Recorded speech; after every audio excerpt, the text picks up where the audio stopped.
Oke teman-teman, balik lagi dengan saya Fikri Dos. Seperti biasa saya akan mereaction soal sepak bola Indonesia dan juga tanggapan komentar dari netizen soal sepak bola tanah air. Jadi di awal bulan September ini semoga kalian semua dalam keadaan sehat selalu, dimudahkan rezekinya dan dilimpahkan kesehatan oleh Tuhan Yang Maha Kuasa. Dan ya, timnas Indonesia akan bermain di awal bulan September ini dan semoga ya Indonesia kembali damai, ya kan, tidak ada lagi demo-demo anarkis dan semoga kembali pulih dan kita disatukan kembali oleh sepak bola, oleh timnas, dan kita dukung kembali timnas Indonesia untuk bermain dan berlaga di FIFA Matchday, kualifikasi Piala Asia U23 dan tentunya bisa bermain di Piala Dunia nantinya. Oke, seperti apa reaksi dari netizen soal sepak bola Indonesia? Mari kita simak sama-sama. Let's go.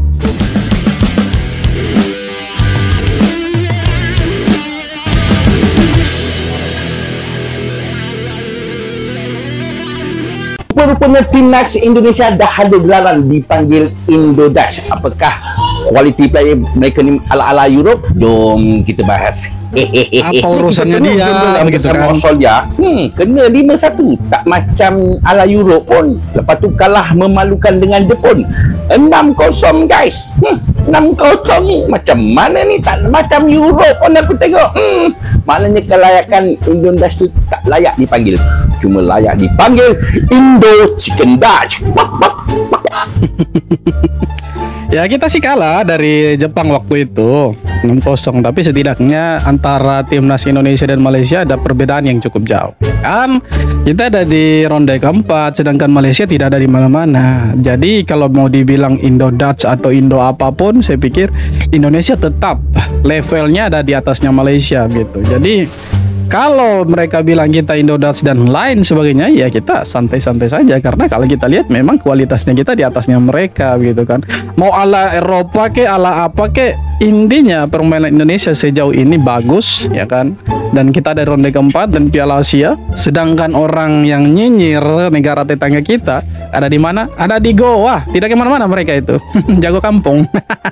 Pemain timnas sudah mulai berkumpul. Patrick Kluivert sendiri udah sampai di Surabaya nih. Ricky Kambuaya udah duluan. Terus Jay Itzes bakalan nyusul. Sementara ada Kevin Dix, Ragnar Roratmangun sama Joy Pelupesi yang ternyata mereka itu satu pesawat. Buat kalian yang mau nonton aksi mereka bisa lewat link yang ada di bio gua. Nanti timnas kita bakal ngelawan Chinese Taipei sama Lebanon. Dua laga pemanasan sebelum kualifikasi Piala Dunia Oktober. Gue sih penasaran ya sama starting line up yang bakalan dipilih Patrick Kluivert. Kalau menurut kalian gimana?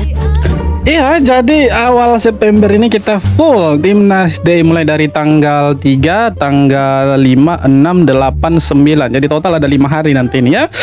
Timnas Day mulai dari U23, kualifikasi Piala Asia U23 dan juga senior.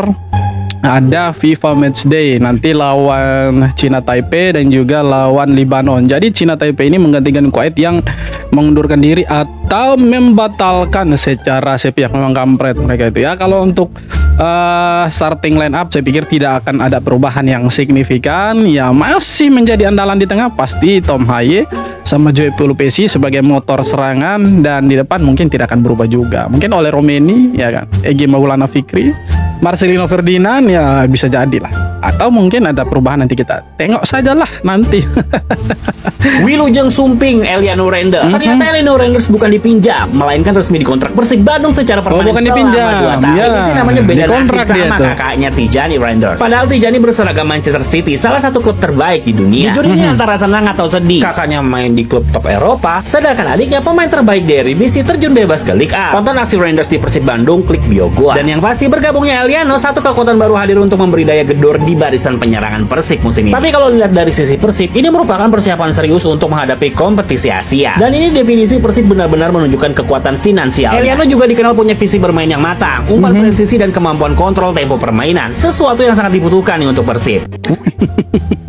Ya, jadi ada perbedaan lah antara Tijani Renders dan Eliano Renders, karena ya walaupun mereka sekandungan, sedarah, tidak mungkin kan karirnya itu harus sama kan, pasti ada yang di atas, ada yang di bawah. Nah contohnya Eliano, dia dari era divisi terjun bebas kayak 31 gitu kan. Ya secara kualitas memang beda era divisi sama Liga Super Indonesia ini kan beda jauh sekali. Temponya tuh lebih cepat lah di Eropa ketimbang di Liga 1 kan.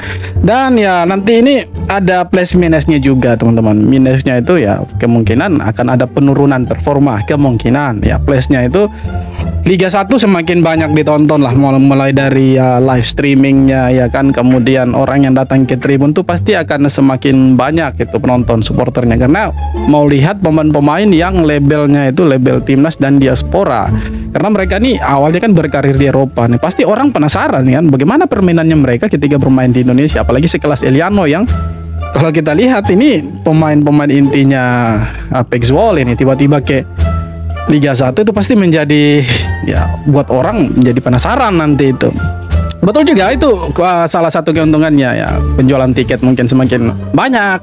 Ya itulah keuntungannya, dan ya kita lihat nanti seperti apa pemain-pemain diaspora kita yang bermain di Liga 1. Apakah bisa berkembang atau justru terjun lagi itu, tanpa terjun bebas. Tren baru mulai terlihat di sepak bola Indonesia. Banyak pemain diaspora atau naturalisasi yang sebelumnya berkarir di Eropa kini memilih pulang kampung. Contohnya ada Tom Hai yang kini resmi jadi penggawa Persib Bandung, lalu Jordi Amat yang sudah mantap bersama Persija Jakarta. Selain itu, nama seperti Jens Raven juga tercatat memperkuat Bali United, dan Rafael Struik kini membela Dewa United. Fenomena ini disebut sebagai pulang kampung massal para pemain diaspora. Padahal sebelumnya, mayoritas dari mereka lebih memilih berkarir di Belanda atau negara Eropa lainnya. Menurut pengamat, langkah ini justru menguntungkan. Liga Indonesia jadi lebih kompetitif, dan di sisi lain, para pemain makin mudah dipantau oleh pelatih timnas. Iya, betul juga, bisa jadi lebih kompetitif kan, karena banyak pemain-pemain diaspora kita yang bermain di Eropa itu teman-teman ya. Jadi lebih bagus lah nanti itu. Dua agenda timnas terancam batal gara-gara situasi keamanan dalam negeri. Timnas senior seharusnya menjamu Taiwan dan Libanon di Surabaya pada 5 dan 8 September. Sementara timnas U23 dijadwalkan tampil di kualifikasi Piala Asia U23 di Sidoarjo.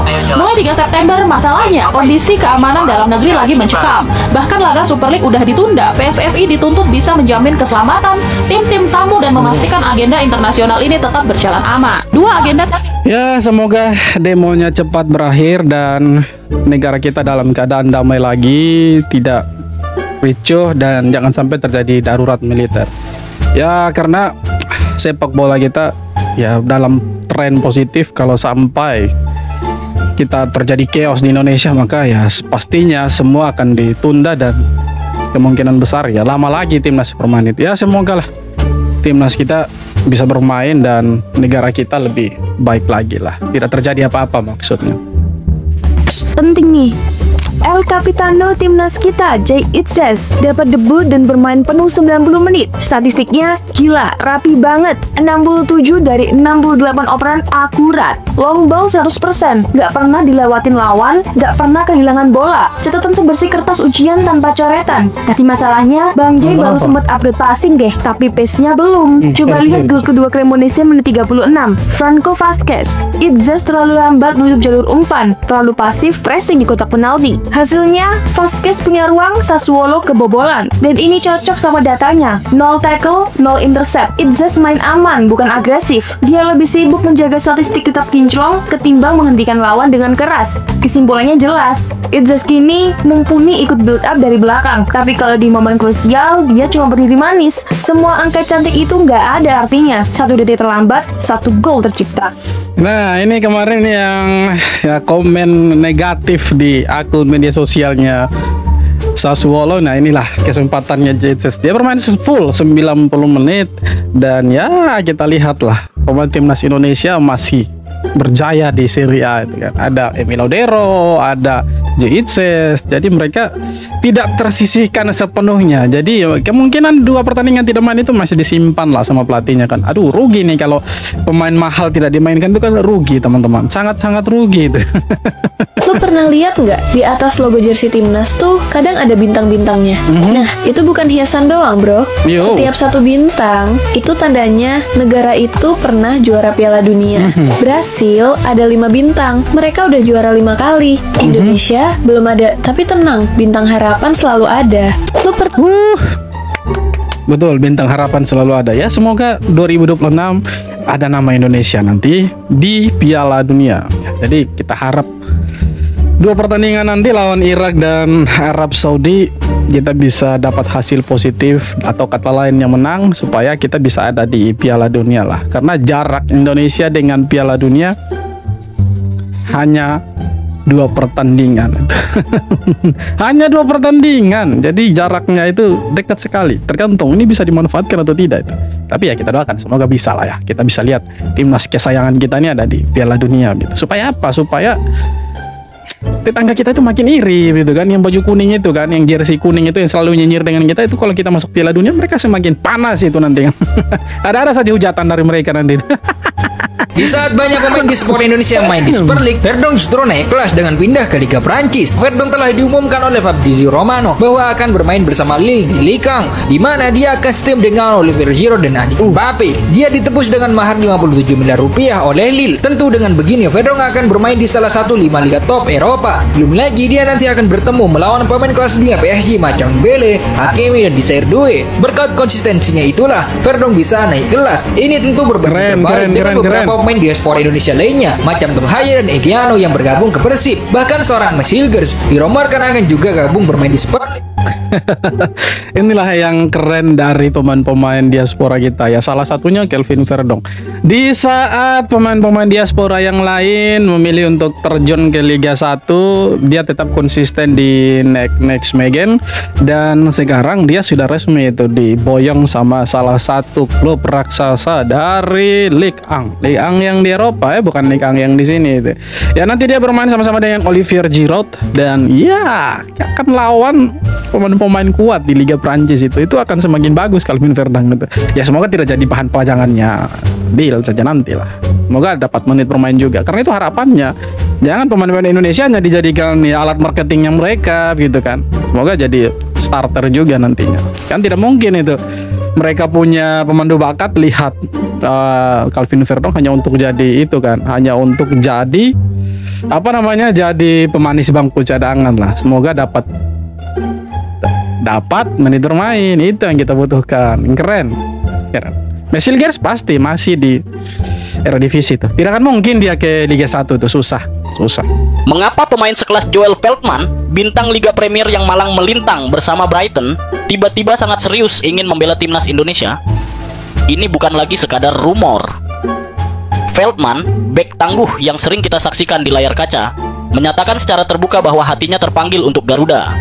Bayangkan seorang pemain yang memiliki jam terbang tinggi di salah satu liga terbaik dunia kini menunjukkan ketertarikan yang begitu kuat pada sepak bola kita. Ini seperti mendapatkan kepingan puzzle berharga yang selama ini kita cari. Potensi kehadirannya bisa memberikan dampak masif, bukan hanya di lini belakang, tapi juga mentalitas tim secara keseluruhan. Veltman bisa menjadi mentor bagi para pemain muda kita, mengajarkan disiplin, taktik, dan ketangguhan mental yang hanya bisa didapat dari kompetisi level tertinggi. Tentu saja, ada proses panjang yang harus dilalui. Namun, niat tulus dari seorang Veltman ini adalah sinyal positif yang sangat kita nantikan. Ini menunjukkan bahwa timnas Indonesia semakin diperhitungkan di kancah global. Kalau saya jadi ketua PSSI, saya boyong nih pemain ini, karena pemain ya berkualitas, berpengalaman, ya bermain di liga top Eropa, salah satu liga paling terbaik di seantero dunia ini. Liga Inggris, bermain di Brighton yang tadi malam baru kasih kalah Manchester City itu. Ya kalau dia bersedia bergabung dengan timnas Indonesia harusnya dibungkus ini, jangan dikasih tinggal lama-lama ini. Ya itulah, kita Indonesia sebenarnya kita harus bersyukur sebagai netizen, sebagai masyarakat Indonesia. Karena apa? Karena pemain-pemain yang punya garis keturunan murni dari Indonesia ini banyak yang berkarir di Eropa, dan mereka sebenarnya bersedia bermain untuk timnas Indonesia. Nah sekarang tergantung PSSI-nya, federasinya kita mau pakai mereka atau tidak, atau sudah rasa nyaman dengan skuad yang ada sekarang gitu kan. Tapi kalau dia gabung dengan timnas Indonesia lagi, maka ya kita punya lini belakang semakin menumpuk itu, pemain-pemain belakang gitu kan, dan semakin kuat itu. Apalagi kalau JICS tandem dengan dia. Wah, gila sih, susah ditembus itu kita punya belakang itu, keren itu.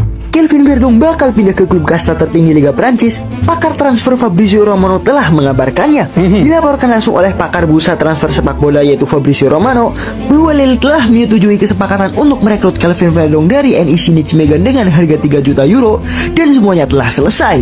Verdong akan menjalani pertandingan terakhirnya besok di pekan keempat Eredivisie yang mempertemukan Fortuna Sittard melawan NEC Nijmegen.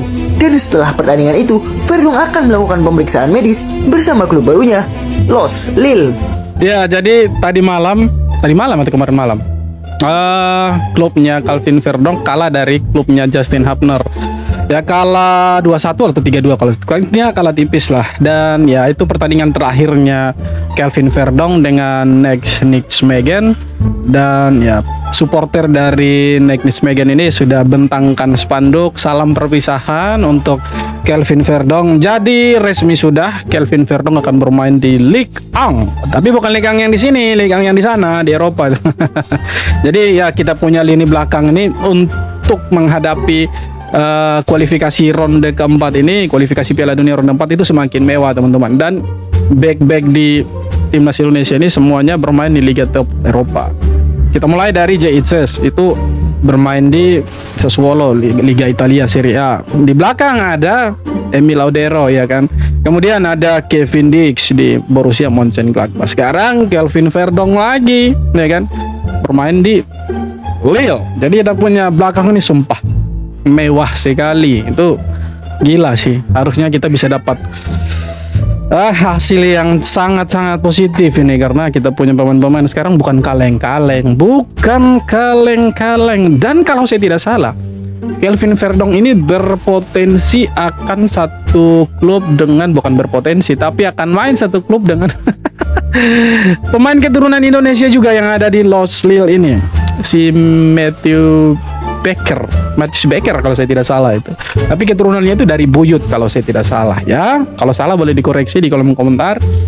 Intinya nanti ya akan bermain dengan salah satu pemain yang punya garis keturunan Indonesia lah di sana. Tapi itu tidak penting. Yang terpenting bagaimana dia menjadi starter nanti di sana. Itu betul. Oke teman-teman, jadi itu dia beberapa video tanggapan komentar dari netizen soal sepak bola Indonesia. Seperti apa tanggapan kalian? Silahkan tulis kolom komentar.